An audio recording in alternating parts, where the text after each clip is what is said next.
नमस्कार मित्रांनो, आज आपण एक खूप चर्चेत असलेल्या विषयावर बोलणार आहोत. भारताचं संविधान नेमकं कोणी लिहिलं? काही लोक म्हणतात बी.एन. राव यांनी लिहिलं, तर काही लोक म्हणतात डॉक्टर बाबासाहेब आंबेडकर यांनी. पण खरी गोष्ट काय आहे? चला एकदम स्पष्ट आणि तथ्यावर आधारित जाणून घेऊया. भारत 15 ऑगस्ट 1947 रोजी स्वातंत्र्य झाला. स्वातंत्र्यानंतर देशाला आपलं स्वतःचं संविधान हवं होतं. एक असं कागदपत्र जे लोकशाही, समता, स्वातंत्र्य आणि बंधुत्व या मुद्द्यावर उभं राहील. 1946 साली स्थापन झाली संविधान सभा. या सभेत सुरुवातीला 389 सदस्य होते, पण फाळणीनंतर उरले 299 सदस्य. यांनी त्यांच्यावर जबाबदारी होती भारताचे संविधान तयार करणे. संविधान सभेत 7 समित्या होत्या. संविधान तयार करणे हे खूप मोठं आणि जबाबदारीचे काम होते. म्हणून संविधान सभेत वेगवेगळ्या विषयावर काम करण्यासाठी 7 समित्या स्थापन केल्या.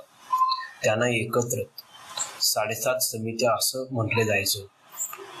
या 7 समित्या पुढील प्रमाणे होत्या. पहिले, संघाचे अधिकार ठरवणारी समिती. केंद्र आणि राज्य सरकारचे अधिकार कोणते असतील ते ठरवणारी समिती. दुसरा, संघाचे संविधान तयार करण्याची समिती. केंद्र सरकार कसे चालेल, राष्ट्रपती, पंतप्रधान, मंत्री जबाबदारी काय असेल हे ठरवणारी समिती. तिसरे, प्रांतीय संविधान समिती.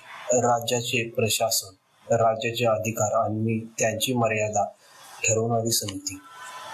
चौथा, मूलभूत अधिकार आणि अल्पसंख्याक समिती. नागरिकांना समानता, स्वातंत्र्य आणि न्याय देणारे अधिकार ठरवणारी समिती. पाचवा, अल्पसंख्याक व मूलभूत अधिकार सल्लागार समिती.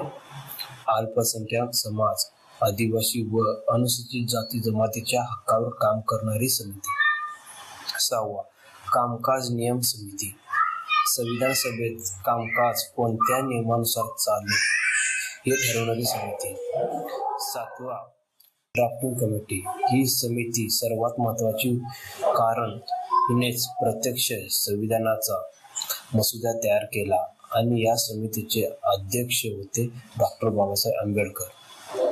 या समितीतून एकूण 7 सदस्य होते, पण शेवटपर्यंत जवळ सगळं काम आंबेडकरांनी स्वतः केले. तर बी.एन. राव यांचे योगदान काय? आता प्रश्न पडतो, बी.एन. राव कोण होते? तर ते त्या काळातले संविधान सल्लागार, कॉन्स्टिट्युशनल ॲडवायझर होते. त्यांचं काम काय? जगातील विविध देशातील संविधान अभ्यासणं आणि भारतासाठी काही मार्गदर्शक सूचना देणे. त्यांनी एक प्रारूप ड्राफ्ट आउटलाईन तयार केली, पण ते फक्त संदर्भासाठी होते. संविधानाचं प्रत्यक्ष लेखन, कलम तयार करणं, त्यात बदल करणं हे सर्व काम डॉक्टर बाबासाहेब आंबेडकर यांच्या मसुदा समितीने केलं. बाबासाहेब अमर योगदान. डॉक्टर बाबासाहेब आंबेडकरांनी संविधानावर जवळपास 2 वर्षे 11 महिने 18 दिवस काम केले. ते प्रत्यक्ष कलमावर चर्चा करत, लोकांचं मत ऐकत आणि बदल करत राहिले. ते म्हणाले होते, मी संविधान बनवलं, पण मला वाटलं की ते जगण्यासाठी एक नवी पद्धत आहे. त्यांनी दिलं समानतेचा अधिकार, स्वातंत्र्याचा अधिकार, बंधुतेचा संदेश आणि न्यायाविरुद्ध लढण्याची ताकद. 26 नोव्हेंबर 1949 रोजी संविधान सभेत संविधान मंजूर केलं आणि त्या दिवशी संपूर्ण सभा उभी राहून भारताचे संविधान निर्माता डॉक्टर बाबासाहेब आंबेडकर असं म्हणत त्यांनी टाळ्याचा गजर केला. सत्य आणि गैरसमज.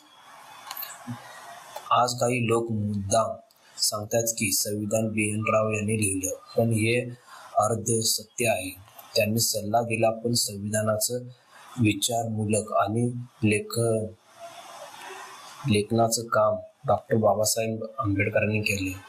त्यांनी संविधानात भारताच्या आत्म्याला शब्द दिले. आम्ही भारताचे लोक हे शब्द म्हणजे लोकशाहीचा पाया आहे.